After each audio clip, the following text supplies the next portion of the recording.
Tracy returned from the parent meeting completely upset. It was an autumn evening. Drizzling rain and a cold wind pierced through her.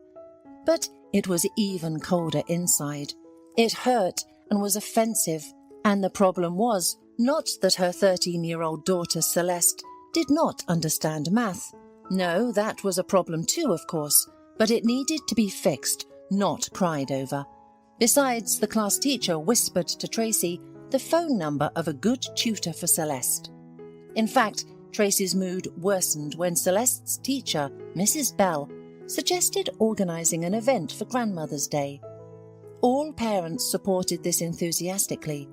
Some had one grandma, others had two. Tracy remained silent. She had no one to invite. Her husband's parents died several years ago. As for her mum and dad, well, the word dad never existed for Tracy because he wasn't in her life. And her mum? Here, it was more complicated. She was alive, but she didn't exist for Tracy. Of course, she gave birth to her, but it would have been better if she hadn't. That's what Tracy used to think, until she escaped from the hell she had lived in since birth.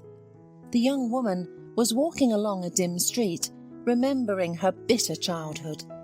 Tracy remembered herself at the age of 5, somewhere. She was born and raised in a small village. She really wanted a doll back then, in a bright dress with lush curls. Her friend had one like that, and Tracy somehow told her mum about it. "A doll?" Her mother chuckled and said rudely, "It's more than you deserve. Draw a doll on the paper and cut it out." "Oh, you are really shameless. Your mother feeds you, shoes you, and dresses you, and you're still not satisfied." The mother shouted a lot then, including insulting words towards Tracy. The girl didn't quite understand their essence, but she only understood that these were nasty words. Perhaps the softest one was brat, and throughout her childhood she heard it most often from her mother's own lips. "Hey, brat, why did you wash the floor so badly?" her mother would ask her when she came from the farm, and Tracy was so offended. At 8 years old, she tried to clean the house after school to please her mother, but instead of gratitude, she heard things like that. "Hey, brat, why are you making a face?" She heard it at 13 from her drunken mother. Tracy never argued with her mother and tried not to talk back to her because she knew that if something happened, she could beat her with a stick. The girl didn't understand why her mother treated her like that. At 14, she couldn't take it anymore and asked why her mother didn't love her. "But why should I love you?" Nina shouted angrily. "You've ruined my whole life." But Tracy couldn't understand what her fault was. She had lived only with her mother since birth. She didn't know her father. But can that be her fault? Neighbour Mrs. Shane, a kind old woman with whom the girl could discuss her problems, once told her a story about her mother. Nina was previously married to a calm and hard-working Sam. They lived modestly, both worked on the farm, and everything was good for them. But Nina couldn't get pregnant, and Sam really wanted a child. So Nina decided to cheat on him, thinking that it wasn't her problem. At that time, there were some workers in their village who were renovating a farm. Nina got involved with one of them. She thought no one would find out. Just a couple of times she would run off to a hotel with her lover near the farm canteen when Sam was out in the fields. But the affair dragged on, and her lover turned out to be a blabbermouth. And soon, almost the whole village knew their secret. Sam found out everything. He didn't try to work things out with Nina. He just gathered his things and left the village. Where and why, nobody knew. Later it was said that he was working up north and that he died when his tractor crushed him. Nina was lost at first. She even cried that her husband had left her, but then she calmed down. Meanwhile, her lover moved in with her. Only by winter did he go back to his family in the distant South City, and Nina was left to deal with the aftermath. She was able to conceive a child, but did she really want him now? Nina went to the hospital, but they sent her away. It was way too late to do anything except give birth. Then Nina decided to leave her daughter at the maternity ward. But what would people say? She was ashamed. So she returned to the village with Tracy from the hospital, but maternal love never appeared, and with each passing year, she grew to hate her own daughter more. She blamed her for the failed marriage, for Sam's death, and for the fact that no decent man wanted to marry Nina anymore. Eventually, she started drinking, and her anger toward her daughter only grew. "You, little girl, must be patient," Mrs. Shane admonished Tracy after her story. "A mother is a mother. You can't choose her. Soon you'll graduate and then go to town, where you'll find a room to rent and get a job, even if it's just cleaning floors at a cafe or a hospital. Your mother won't bother you then, but for now, endure." Tracy listened and nodded in response. She understood why Mrs. Shane was sending her to the town instead of the city. It was easier to live there without support, but how hurtful it was. Nina herself made a mess of things, but she blamed her daughter for everything, and maybe Tracy would have taken Mrs. Shane's advice, but one incident changed everything. One summer, Nina brought another boyfriend home who was also her drinking buddy. They drank and had fun in the kitchen, but then the man started shouting at Nina, saying that she was ugly and old and that her daughter was the real beauty. Tracy had just turned 17 at the time. She sat in the next room, huddled in a corner, afraid to move.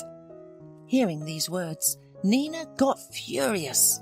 She kicked the man out and then attacked her daughter with her fists. Tracy had dealt with her mother's abuse before, but this time Nina was completely out of control. She hit her as hard as she could. Tracy managed to escape and run to Mrs. Shane. The elderly woman comforted her, and they cried together. That night, Tracy decided to run away from the village. She didn't want to go to the nearest town, as Mrs. Shane had suggested. She knew her mother would find her there and never leave her alone. Tracy wanted to go to the city, especially since she read in the local newspaper at the post office about a recruitment for students, and they provided dormitories. Tracy snuck into her house at night. Hearing her mother snoring, she breathed a sigh of relief. She wouldn't wake up until morning for sure. She quietly gathered her belongings, documents, and went to Mrs. Shane to confess her plans to her. "Oh, you poor thing," sighed the elderly woman. "How will you get to the city, and how will you live there? You don't have any money." "No," admitted Tracy, "but I will try to sneak onto the train. I know people do it that way." "Uh-huh, they do," snorted Mrs. Shane skeptically, said, "and then the police catch them. Well, maybe you'll make it to the city. But do you have anything to live on when you get there?" "I'll work," replied Tracy. "Yes, but what will you live on until your first paycheck?" said the elderly woman. Then she thought for a moment, sighed and went to her bedroom. She rummaged in the wardrobe for a while and then took out some bills for Tracy. At that time, it should have been enough for a month. "Oh, Mrs. Shane, you shouldn't do it," blushed Tracy. "I should, and I want." Mrs. Shane said it firmly. "Go away from here, my dear. Maybe you can change your own destiny." "Thank you," whispered Tracy emotionally. "I'll pay you back. When I earn it, I'll pay you back." Mrs. Shane smiled gently and shook her head. Early in the morning, Tracy took the scheduled bus to the district town, and from there she took the train to the city. Everything went as planned. She got into school, found a place in the dormitory, and even found a job, cleaning the common areas in the apartment buildings. She only broke one promise. She never gave the money back to Mrs. Shane. The kind-hearted woman died in the fall of that year. Tracy learned about this from her mother, who came to visit her daughter for the first and last time. It turned out that Mrs. Shane had told Nina where Tracy had gone. But Nina came not because she was worried about her daughter. No, she wanted to take Tracy home because she needed free labour to clean the house, look after the chickens in the yard, work in the garden, and do other chores. Fortunately, the school administration, seeing Nina and realising her secret motives, did not give her daughter back. Besides, Tracy firmly decided that she would never return to her mother. She had enough of her mother. Now she was alone and on her own. Yes, it was not easy for her at first in the big city, but Tracy tried her best. She studied and worked. She got a job at a factory after school and rented a tiny apartment with her friend. And then she met Brian, a good guy who worked as a mechanic at the factory. They got married and started living together. For the first time in her life, Tracy felt that she was not alone and that she now had support and safety in the form of a close person. Tracy and Brian moved to Brian's parents when the factory closed and everyone was kicked out on the street. Brian's parents were just happy that their son and daughter-in-law would live with them. They were good people, and they helped Tracy greatly when their granddaughter Celeste was born.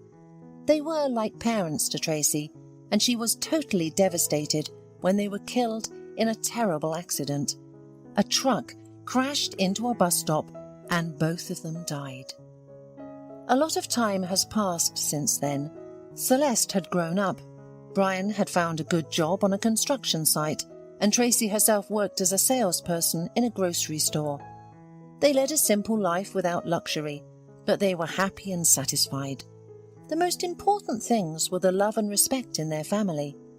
Tracy never thought that she would become a good wife and loving mother, as she had no role model growing up. But it turned out that way. However, Tracy tried not to think about her mother.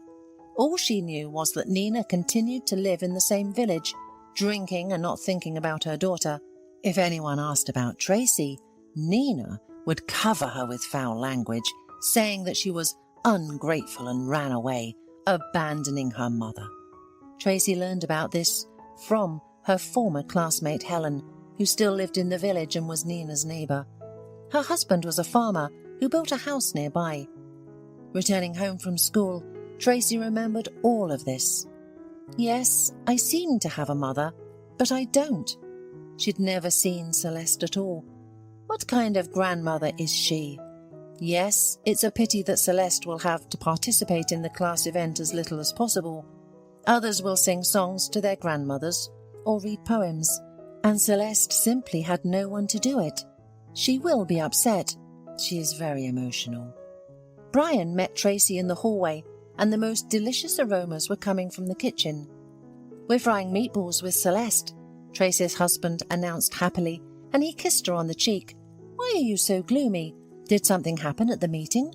Did Celeste misbehave?" "Everything is fine," Tracy said with a sigh. "We just need to do something about math." She decided to tell her husband about the upcoming event later. They had dinner, Celeste ran to her room, and Tracy finally shared her worries with her husband. "Oh, come on," Brian shrugged. "It's not like our daughter is the only one growing up without a grandmother. Mrs. Bell is a wise teacher. She'll find her role. As a leading person, for example." "Yes, you're right," Tracy nodded. "I'm probably exaggerating everything." "You just remembered your story." Brian hugged his wife and stroked her head like a little girl. "My girl, forget everything. I'm here. Celeste is here too, and we love you very much." "And I love you," Tracy whispered in response. As it turned out, Tracy had worried for no reason about Celeste. She was given the role of host, and the event went great, although there was a moment when Tracy saw sadness in her daughter's eyes. Celeste knew nothing about Nina or Tracy's childhood, because Tracy decided to spare the girl's psyche and only said that she hadn't talked to her mother in a long time. But everything changed on a Saturday evening in November. After a bath, Tracy decided to lie down with her phone and open a social media page. She saw a message from Helen, her former classmate. "Hello, Tracy," Helen wrote. "Your mother had a stroke yesterday and was taken to the hospital. I thought you should know. I found her on the street and called an ambulance. The doctors said she'll live, but you know that after such an illness it takes a long time to recover." "Well, let her recover," whispered Tracy. "What are you whispering about?" mumbled a sleepy Brian. "Are you chanting some mantra or what?" "If only," sighed Tracy, explaining what was happening. "We have to visit her, unexpectedly and decisively," said Brian, as if waking from a dream. "Tracy, she's your mother." "A mother who hated and treated me like a stray dog?" bitterly said Tracy. "Brian, I can't forget anything, and I can't forgive her either. I understand it's difficult, but what else can we do?" Helen said there's no threat to her life. "She'll recover and start drinking again," angrily said Tracy. "What's going to happen to her?" "And if she doesn't recover?" her husband asked cautiously. "Tracy, we should look after her, so we don't blame ourselves later." "I won't even think about it," grunted Tracy, and turned back to him, trying to fall asleep. But sleep wouldn't come. She remembered her childhood, offences and insults. Could something like that be forgiven? For the following days and weeks, Tracy stubbornly pretended that nothing had happened, although thoughts of her mother and how she was doing didn't let her rest. Helen regularly wrote, telling her that Nina was still in the hospital. Brian asked about the news, but Tracy made excuses, saying that she was still in the hospital. And then Helen wrote that her mother had been discharged. "Tracy, I understand that you have difficult relationships with your mother and that you have reasons not to love her, but she's still your mother," wrote Helen. "You should see her now. She can barely walk and she speaks with difficulty, and it's already winter outside. We, the neighbours, are helping her as much as we can. We're heating up the house and bringing her food. But we have our own work. Understand it. If there was a social worker, it would be no problem, but there's none in our village. Maybe you'll pay someone to take care of your mother?" After reading the last sentence, Tracy protested aloud. Pay for her mother? They themselves weren't doing well, and she didn't have extra money. Tracy remembered the money that the late Mrs. Shane had given her to settle up in the city. Not her mother, but a neighbour. She also remembered how she cleaned floors at night to earn bread, and how she ate that bread, which was the cheapest and sometimes stale, drinking it down with water, and her mother didn't care about her. "She won't get a penny from me," hissed Tracy. Brian heard this and raised his eyebrows, asking what was going on. Tracy read him the message from her classmate. "But she's right," he nodded. "We need to find someone to help your mother." "So that she can pour her drinks?" Tracy got angry. "That won't happen." "Tracy, she's had a stroke. She probably won't be able to handle the drinks," doubted Brian. "But she's still your mother.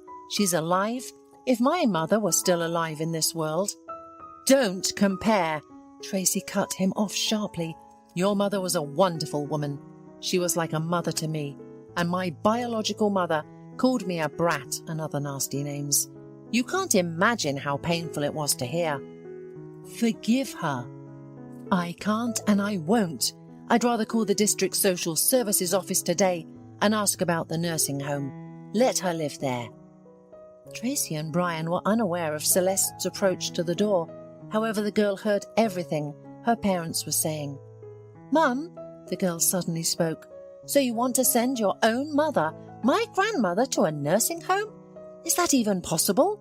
You didn't communicate with your mother for many years, and you didn't tell me anything about her, and now you want to get rid of her?" Tracy turned sharply at her daughter's voice and blushed. She didn't want her daughter to know everything, but what could she do now? "Sweetheart," Tracy said anxiously, "you're still young, and there are many things I can't tell you, but believe me, it will be better this way." "Better for whom?" Celeste cried. "For you? You don't ever think that I might send you to a nursing home too someday?" "What are you saying?" exclaimed Tracy. "Celeste, you can't judge me right now. This woman only gave birth to me, and then she only insulted me. I ran away when I was 17 because she beat me, and her drunken suitors harassed me." After saying this, Tracy fell silent, realizing that perhaps she shouldn't have told her daughter all of this. Celeste, who had grown up with love and care, could hardly believe that her own mother could act this way. But that was a long time ago. Maybe she had repented. The child suddenly said sensibly.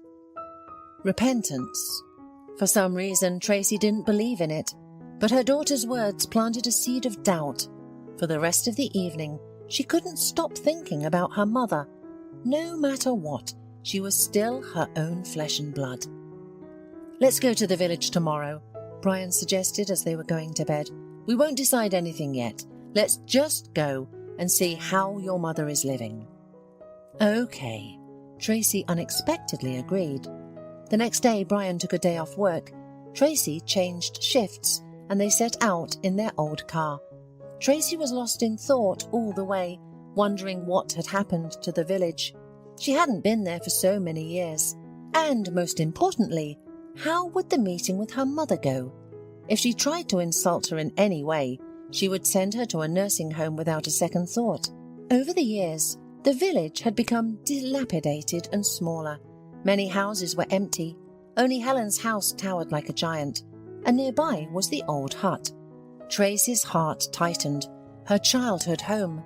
No matter how badly she had lived there, it was still exciting. The courtyard was covered with snow, and only a thin trail indicated that people sometimes came there. The wooden door creaked heavily when Tracy pushed it open. The woman froze for a second and then entered the hallway. Everything was cluttered and dirty. Tracy involuntarily grimaced. Her mother had let everything go. Clearly they hadn't cleaned in years. Tracy was shocked. She touched the radiator. It was cold. The woman peeked into the bedroom, and she didn't immediately recognize her mother among the pile of rags on the bed. Finally, the pile moved, and Nina emerged from underneath. Her mother had become a complete old woman, thin and yellowed. Tracy felt sorry for her for some reason. She wanted to chase away that feeling, but she couldn't. "Hello, Mum," Tracy whispered quietly. Nina muttered something in response, then pushed aside the rags and sat down on the bed with difficulty. "Tracy," she said, barely audible. Did you recognize me?" asked Tracy in a trembling voice. "Of course, my dear," Nina replied, more clearly but slowly. "It's just that I didn't expect to see you." "But I came. Meet my husband, Brian." Brian nodded in response, visibly confused by what he saw. "You also have a granddaughter," added Tracy. "Her name is Celeste." "I know," Nina happily smiled. "Helen told me and showed me a photo on her phone." "I see," Tracy replied dryly and harshly. "So tell me what happened to you. Have you drunk yourself to a stroke?" She sat on a stool, brushing off the dust, and looked into her mother's faded eyes. Nina shrugged and lowered her head. "You're right, my daughter. I'm to blame for everything," she muttered, and then she sobbed and burst into tears. "Tracy, forgive me," she said, wiping her tears from her wrinkled face with a trembling hand. "I'm so guilty in front of you. This is my punishment for mistreating you. I only recently realized how wrong I was. I took out my grievances on you and drowned the pain in alcohol. I ruined my life with my own hands." Tracy listened to her mother and remained silent.